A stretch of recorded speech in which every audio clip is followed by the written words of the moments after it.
हरगिज नहीं, मुझे दुश्मन से रहम की भीख नहीं चाहिए। शेर की एक दिन की जिंदगी गीदड़ की 100 साल की जिंदगी से बेहतर है। ये जवाब था सुल्तान टीपू शहीद का, जिस वक्त उनके जानिसार ने सुल्तान को सलाह दी थी, आप अंग्रेज अफसर के सामने सरेंडर कर दें।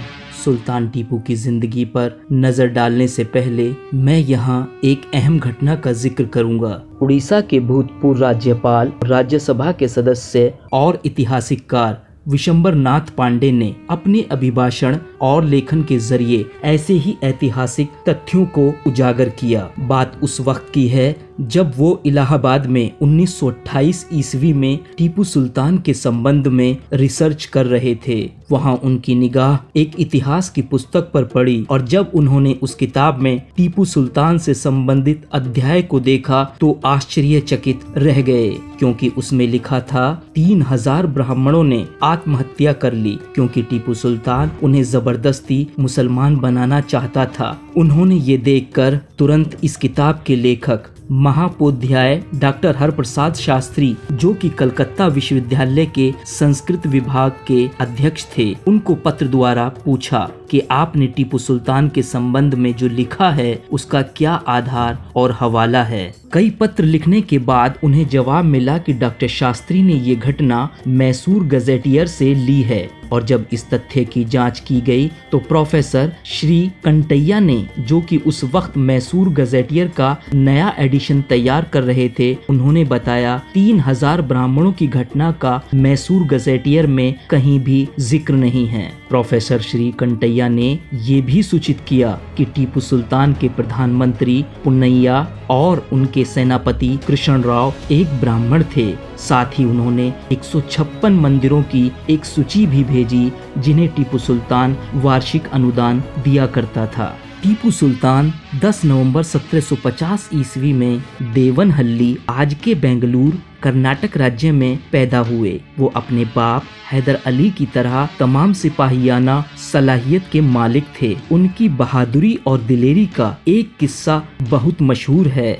बचपन में एक दिन वो एक फ्रांसीसी अफसर के साथ जंगल में शिकार खेलने गए। अचानक एक शेर सामने आ जाता है। फ्रांसीसी अफसर ने तुरंत बंदूक सीधी की और शेर का निशाना लगाने लगा, लेकिन इससे पहले कि वो गोली चलाता, टीपू ने उससे बंदूक छीनकर फेंक दी। फिर तलवार लेकर शेर पर टूट पड़ा और देखते ही देखते उसको ढेर कर दिया। इस वाक़ये से उसकी बहादुरी की धूम मच गई और अब तक सुल्तान टीपू को शेरे मैसूर के नाम से याद किया जाता है।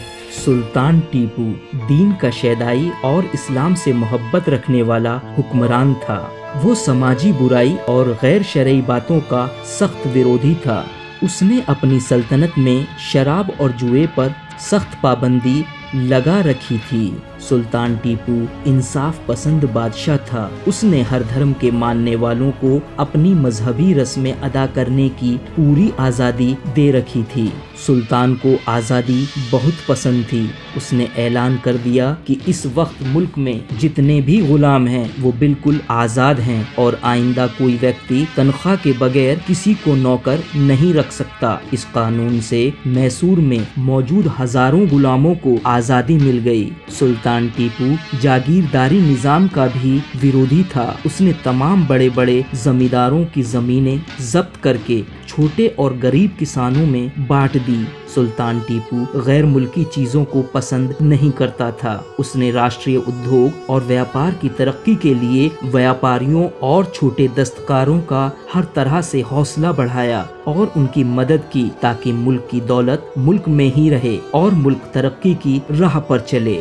सुल्तान टीपू ने 18 वर्ष की आयु में अंग्रेजों के खिलाफ पहला युद्ध जीता था। टीपू सुल्तान ने अंग्रेजों के खिलाफ युद्धों में अपनी बहादुरी का प्रमाण देते हुए देश को आज़ादी दिलाने में एक अहम योगदान दिया। टीपू सुल्तान को दुनिया का पहला मिसाइल मैन माना जाता है। इन रॉकेटों को 18वीं सदी के अंत में अंग्रेज अपने साथ ले गए थे। टीपू सुल्तान अंग्रेजों से मुकाबला करते हुए श्रीरंगपट्टनम की रक्षा करते हुए 4 मई 1799 में शहीद हो गए।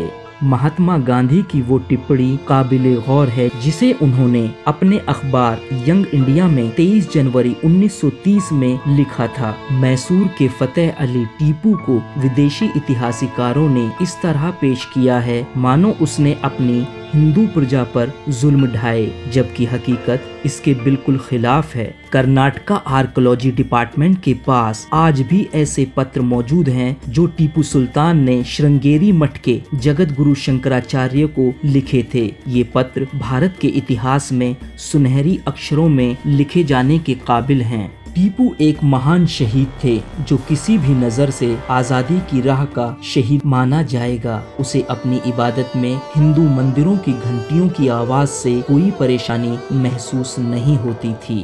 दूसरों तक इस वीडियो को पहुंचाने के लिए लाइक और शेयर करें। चैनल को सब्सक्राइब करने के बाद घंटी का बटन दबाएं ताकि आने वाली हर वीडियो आप तक पहुंचती रहे।